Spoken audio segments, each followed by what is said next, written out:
Okay. Good morning. Good morning. RE Hustler listeners. So this morning we've got a really cool individual. Her name is Katie Day. She's out of Houston, Texas. And of course, we've got Chad on with us as well. We potentially may have a Jimmy Burgess site. We don't know. Well, we'll let that ride with us as we kind of move forward. But if you don't mind, Katie, why don't you kind of introduce yourself to ourselves and to our listeners so everybody gets to know your background a little bit more than what I understand it to be. Yeah, for sure. And So, how we met, of course. so my name is Katie Day. I live in Houston, Texas, but I guess I've lived here since 2011. I grew up in Maryland. I went to college at the University of Tampa in Florida, and then in 2011 moved to Houston, and then in 2016ish got my real estate license, and then went full time in 2017. And then as far as like kind of my real estate career, I got started a team in 2018. And then, last year continued to grow the team and like systems and processes and things like that. And now we're just, looking to continue to grow our team. As far as Mario, how you and I met, I know for sure we met in the gym. That's right. I think it was in Vegas at Gen Blue. So a Coldwell Banker conference a couple years ago, back when you were with Coldwell Banker. And we met at the gym and just had a conversation, and then, I guess friended each other on social media and kept up with each other that way. So. Yeah, that was awesome. I remember it because I remember it very well because, as you know, being a fitness person that you are, and I know you and your husband do a lot of cool stuff, which we'll talk about in a second. But for me, and Chad also knows this, every time I go on any type of convention or travel anywhere for that matter, I always have to go somewhere with a gym. Then I'm always there still at like 6 o'clock in the morning. And it kind of threw me off because I made Chad actually work out with me in some of those conventions that we go to as well. Well, that morning we did because yeah. So, and it's like 6 o'clock in the morning. And he's like, man, really? But then it got us to the tables at like 7. It was great. Well, and in Vegas too, right? It's like for everyone, you're going back in time, right? So it's like 6 a.m. is really early, or I guess it's later. I don't know. Time zones are confusing, but yeah. But it's always interesting to see the actual people working out because usually there's no one in the gym. Yeah. And then to see another realtor is another very rare sighting to begin with at 6 o'clock. And be in Vegas on top of all that. Club, but working out is probably the last place you'll find somebody. Yeah. So I thought that was pretty cool. But yeah, that's kind of how we met. But it's pretty neat. So now in Houston, as we start to progress through this, stay order coming to a close in a lot of different states right now, I think you guys are full open gates right now. Is that true? So kind of, that's what everyone keeps asking me. It kind of seems that way sometimes when you watch national news, but we're doing phased reopenings, right? So, and it's kind of weird too, because like Abbott, our governor, will say something, and then like the local areas and counties also make other, rulings as well. So, they said, hey, Texas, like reopen, but it's definitely being done in phases. So last week in Harris County, which is where I live and mainly where I work, they said that like restaurants can open at 25% capacity. Museums could open, movie theaters, churches, and a few other things, but like that you still needed to obviously practice social distancing and stay 6 feet apart. It's mandatory in Harris County to wear a mask right now. And then this Friday, I think like barbershops and salons open. And then on the 18th, gyms and things like that start to reopen. So they're doing it in phases.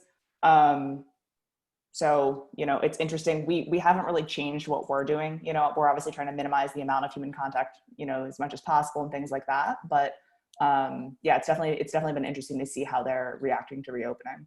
Yeah. Have you been to a restaurant yet since the reopening on the sit down 25% side? No. So a lot of my favorite restaurants haven't reopened for dine-in, right? They're still doing to-go, they're still doing delivery, but they were like, restaurants run on such thin margins anyways that they, we're just like, it doesn't make sense for us to bring back 25% staff or to adjust that way. Like if we can scale up our delivery and scale up our to-go orders, and a lot of them have done like different markets and things like that to have additional streams of income.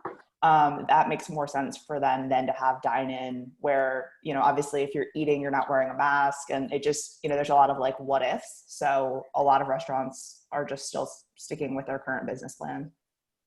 I've heard a lot of restaurant owners just interviewing the news and just locally here too in North Carolina that said basically the same thing. Like even with the phased opening, like it didn't make sense for them to open up for dine-in until they could go full blast. Yeah.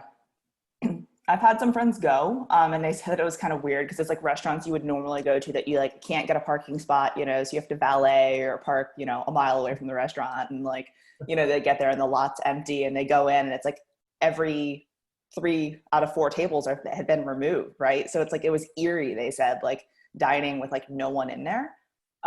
So you know, we're trying to support as much as possible, getting, you know, to-go food and stuff like that. Yeah, and speaking of that support thing, I saw something really cool that you guys were doing, which is called, I think, correct me if I'm wrong, Move Me to Texas Bingo. How does that work? I thought that was it was a little interesting. I was trying to look at it, and I'm like, how in the world are they doing this? But give me a little insight on that cool game you guys put together. Yeah. So the premise was, you know, similar to like regular bingo, right? Like to try to get, you know, different spots filled on a bingo card. So, you know, we basically just did it by the neighborhood, some of the different neighborhoods that we work in, and picked restaurants that were open at the time for to-go and delivery. Because we were hearing from a lot of our friends and clients and stuff like that, like, well, we don't know what's open. You know, there's no, like, you know, we don't know who to support, this, that, and the other. So we're like, hey, let's find, I'm trying to think of how many squares there are on a bingo card. How many ever squares there are on a bingo card? 24, yeah. I guess, because it's bingo, 5 by 5. You know, so 24 restaurants in each neighborhood that are open that people can either do, you know, delivery or to go, and then, you know, send it out to the community. And basically if you get bingo, then you'll be entered to win a $100 gift card to one of those businesses, like the business of your choice.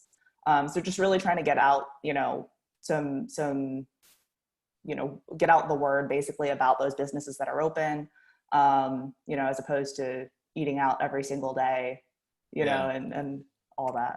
Well, that's pretty cool. Awesome. When are you guys, did you already announce who the winner was? I think the contest, or are you getting through that? Yeah, so the winner knows who they are. So good. we've communicated to them to figure out where they want to go, and then we'll post about it once we're able to coordinate the gift card or whatever. That's a neat idea. I like that a lot. You know, we tried to figure out what they want, and yeah, that was pretty cool. We tried to be somewhat creative on our own side here. We just didn't come through fruition as best we thought we would. So we did a little thing called COVID fitness instead. So I saw that. Yeah. So we had to find a way to help the community, but also help ourselves. So we got double dipped, if you will. But yeah, so that's been cool. We even got Chad out a couple of days, was it 2 days ago, and helped out, built a koi pond. So yeah, you guys were looking pretty swole over there. So well, you should have saw much sore today than I was yesterday. Yeah, there were some good sweaty photos we didn't post, but that was it's starting to get a little warm around here. I'm sure it's pretty warm in Texas right now. Yeah, summer is here. So yeah, I saw you guys posted something recently. Was it something you said? My husband, I can't appreciate him forcing me out on a Friday when he wanted to just stay in bed. You're out there just cranking out some weights. I wish we had weights. I really messed up there. I forgot to buy weights, and then it just got so late. I was like, oh, I'm out of the game now. But speaking of weights and working out, what about sports? Are you a sports fan? Do you follow any sports, or is there anything that you like to stay involved with, or maybe support your husband on some sports if he does anything? So yeah, I like sports. So I grew up in Maryland. So I'm a Redskins fan. Yes! Finally! I did not know that you grew up in Maryland, although it's hard for us to say we're Redskins fans. But Chad and I are also huge Redskins fans. I didn't know you grew up in Maryland. What part? I did. Yeah, Frederick. Oh, nice. Chad I had an aunt and uncle that lived in Frederick for years. Cool. Actually, I went to University of Maryland right out of high school. Nice. Bar, so, yeah. My brother and my dad went there, so you know, I'm like, I mean, as you guys know, if you're a Redskins fan, it's just like it's so hard. It's so hard to be a Redskins fan. Like I'm just, for a while, I would like follow them, and I would have all the stats on my phone and like get all the updates from ESPN, and it just like when it's like loss after loss and like seasons under 500, it just like I have no idea what's happening. I know like we've got a young team, we've got a new coach, like hopefully that, you know, but I just We did a direct draft from the Carolina Panthers. Yeah, actually.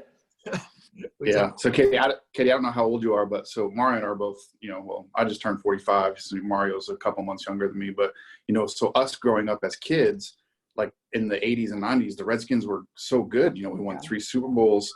And then as soon as I graduated high school, and my first year at the University of Maryland was right after Joe Gibbs retired, and Richie Pettibone took over as the head coach, and just been horrible since. And I'm just like, so growing up, I'm like, yeah, this is a great team to like. And then my whole adult life has just been, disappointment after disappointment. So actually a couple years ago when I first moved here to Carolina, I was at Mario's house. We were watching the Redskins play the Saints. And I used to get so emotionally invested with the team. And they were up by like 2 or 3 touchdowns in this game against the Saints. And then the Saints came back and beat them. And I was so mad. And I'm like throwing his pillows around the house. And his wife is looking at me like, what are you doing? Who is this person? Right. Yeah. So I like later on that night, I was like, you know what? I'm done getting so emotionally invested with this team. Like, they haven't done anything for me for 20 years. Like, there's no reason for me to be this upset. Yeah. So yeah. Have you stuck to that? For the most part. I mean, obviously Okay. I still watch games when I can. I follow, Sports Center and stuff, see what's going on. But I go into every season thinking that they're going to be somewhere between, 5-11 and 8-8. Like, that's, to me, that's the normal. So I'm okay with that for now. Are you still kind of watching and following the Redskins, or have you transplanted to Houston football? I mean, the Texans aren't much better. I mean, we have Deshaun, so that's been fun to watch him play when he's been healthy. But Bill O'Brien is I feel like he's like trying to sink the team. Like they just keep trading great players, and I can't pick a good team. So I should start saying that I like the Cowboys, or I like someone else like that, so that then the Redskins will win. I don't know. I just clearly it starts with me. So I'll need to change my allegiance this year. It's so funny because I think we all blame ourselves at some point. We're like, man, it's probably me because every team I like. I got to throw this jersey away. Like, that's I think the thing with Bill O'Brien is, so I'm also a Penn State fan. I grew up in Pennsylvania, and he was great as a college coach at Penn State. Like, he saved that program after the whole craziness that happened there. But I just get the impression from him with some of the moves that he's made, and when you hear him talk and with interviews, I just think he thinks he's smarter than everybody else. I mean, I really just think he's thinks he's on a different level as far as being able to figure out talent and all that kind of thing. And I think that's what the issue is right now with him making these trades, getting rid of DeAndre and all that kind of stuff. And, Jadeveon last year, all that kind of stuff. But, it'll, at some point, the proof will be in the pudding. If he continues to have success making these moves, then yes. But if it starts to tank, then he'll be the one to blame, obviously. Yeah. That's craziness. Are you big sports? Do you watch sports a lot on TV, or do you just mainly, just watch it casually? I would say, I play fantasy every year. So that's something that keeps me involved in watching sports. Cause I'm sure you guys have it being in North Carolina that the Redskins aren't televised there that frequently, right? They probably black out those games. Yep. So, it's not like I can watch the Cowboys or the Texans, but at least with fantasy, you can watch any primetime game, and it's you probably have a player that you're playing, or playing against. Yeah. So at least it gives me something to root for, because the Redskins don't give me much. So. Well, during these, with the no sports going on right now, what are you filling those voids or gaps? If it's not just sports or TV in general, what have you been doing to fill the nighttime TV watching efforts with on Netflix or Hulu or whatever it is? So I guess some of it's been filled with real estate. So, just working, right? And then I'm trying to think if we watched anything good. I mean, did you fall into the Netflix hole? So not terribly. We've watched some. So no Tiger King? I plead the fifth. We did watch Tiger King, and Oh, it was like the first one. The first one was like, okay, you know, whatever. And then like as we continued to watch them, I was just like feeling more and more bad about the situation. And then it's like, I'm like, why do I keep doing this to myself? But I was like, I have to finish things that I start. So I was like, okay, I clearly have to finish this series, though I don't want to. So we did watch that. I'm a fan of Ozark, so we watched Ozark. And then obviously the Bulls, Michael Jordan, you know, documentary right now. I've been staying up late. I'm a early to bed person, but I've been staying up late each Sunday to watch that because it's really cool. So yeah, it's really, we've talked about that quite a bit just because of, that was our lifetime, right? That was just a whole different era, but it's so many things that we missed because we didn't really focus on the little intricacies that were really during that time. And I thought it was really well put together. It's probably some of the best TV that I've seen documentary wise in quite some time. Well, and I think they released it early too, right? Like, wasn't it supposed to be later this year? Yeah, it's supposed to be in June. I think they were planned it kind of like either right after the NBA finals or kind of right in that same time frame. But yeah, because of obviously what was going on, they're like, yeah, let's go ahead and get it out there. I mean, and everyone's watching it. Like, I'm seeing it all over social, and you know, everyone I talk to has something to say about it. So yeah. Some of the best TV out there. I mean, we talked. There's some other sports stuff like eating contests. It's crazy that you're watching. Rock skipping. I watched that this weekend. No, you didn't. But ESPN had the Ocho on again, so they had rock skipping, they had cherry pit spitting, they had death diving, like all these like crazy things. I like caught myself watching little bits and pieces of it. Yeah. Oh my God. The other cool one though too is, Katie, I don't know if you've seen any of this, is like, so most of the leagues, like the NBA, well, like NBA 2K did like a tournament with players for like on the video game. Okay. Baseball, yeah, baseball just finished theirs. They did one with, so they did like a full season where they had, I think, 20 players for Major League Baseball, like the show, you know, for 2020. And they played something like 26 or 30 games or something like that, and then took the top 18 or 8 players and seeded them out, and then did the playoffs. You know, I even saw one where, you know, one of the soccer you know, leagues was doing with either FIFA or something like that, you know. So yeah, there's been all sorts of video game contests with all the players, which is pretty cool. I've been watching those too. So. Yeah. All right, we got to dial this in. We're getting way off track right now. What's the biggest positive that you've kind of taken away, Katie, from this, you know, what has COVID done for you, maybe personally or even in your business? What's the biggest positive takeaway? I guess there's probably been a few. I mean, I think that it's been cool, like reconnecting with people. You know, I think that like the Zoom happy hours, I know everyone's a little zoomed out at a certain point, but it's like, it's been really cool. Like, you know, seeing people that like maybe talking to them like every other week when like you normally would like see them once a quarter, you know, like friends doing happy hours and just like, you know, hanging out after work type thing. We've been cooking at home a lot, which like we kind of stopped doing that because we were so busy, you know, so it was like, that's been cool, you know, personally. And then business wise, I think like we've just taken a lot of time to like reorganize everything. Like, obviously we're doing a lot more virtually and doing things like this, but like meeting with buyers and sellers and past clients and stuff like that. But there's a lot of things that we should have been doing already, like from the tech side, but it's like, you know, COVID kind of forced our hand, but it's like moving forward, we'll continue to implement that in our business. So doing, you know, virtual consultations, you know, and stuff like that, I think will still stay in our business moving forward. Yeah, I think that's definitely very interesting for even our business too. We've got, you know, our team, and I know you're growing your team right now. We've got 15 agents on our team. And I think the great positive for pushing tech forward for us is letting us know that we can do these things. We're used to be just an email format of sending out CMAs or even talking to people in different markets. Now this ability, which has always been there. Skype was there, 5 years ago? And we never even looked at this technology or even cared about it personally. I mean, it's always been someone in back of me saying, do this, do video. You know, I hear Gary Vee when I go to sleep yelling at me to do video.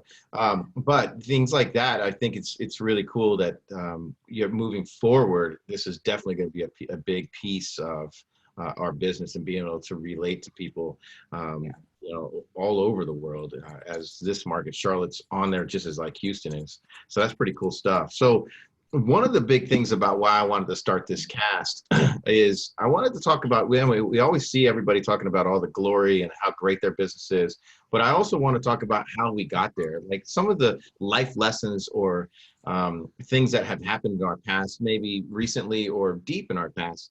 Would you be willing to share with us one of our screw ups, if you will, where you've actually learned from it and it applied and it became applicable to either your personal life or your professional life?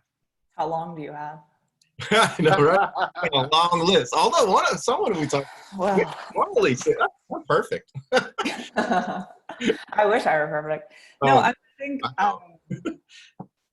I think that, like, as far as work related stuff, you know, anytime that we've either lost out on a listing or like a buyer decided to work with someone else or things like that, like, it's definitely a place to learn. And I think, you know, early on in my career, I would just get, you know, upset, or I'd be like, oh, it's their fault, or, oh, you know, whatever. But like at a certain point, like you have to like have the maturity to take ownership of the situation. Right. So it could have been something that you said or did. So, um, one thing that I started last year was basically I have like a little book, and every time I come out of a listing appointment, I'll drive away from the house like a couple blocks, but then I'll sit down and I'll write down everything that I could have done better. Right. And like objections that might have come up or things that might have been said that like I should have pivoted in some way. Cause it's like, I mean, you know, this in both business and personal, right? You like get in an argument with like, you know, your partner or a friend or something. And then like after you're like, oh, I should have said this, and that. Right. So, I mean, from a work perspective, like if I don't pivot and like make it a learning opportunity or make it something that I'm going to practice that objection or like understand that better, like then I'm never going to get any better. So it's something now that I can talk about with like, you know, an open mind and maturity. But like before it was like, oh, they were stupid. That's dumb. Like, you know, clearly I'm the better choice and just move on. So, I mean, I think that like, you know, listings lost, getting fired from a listing, you know, buyers choosing to go elsewhere, things like that are like kind of the collective screw ups that, you know, have gotten me to where I am now. that's awesome. You know, Nice. speaking to that, do you mind sharing a little bit of what your vision is for your team and move me to Texas and where you see yourself in like the next 12 months? Because I look at it from my business now.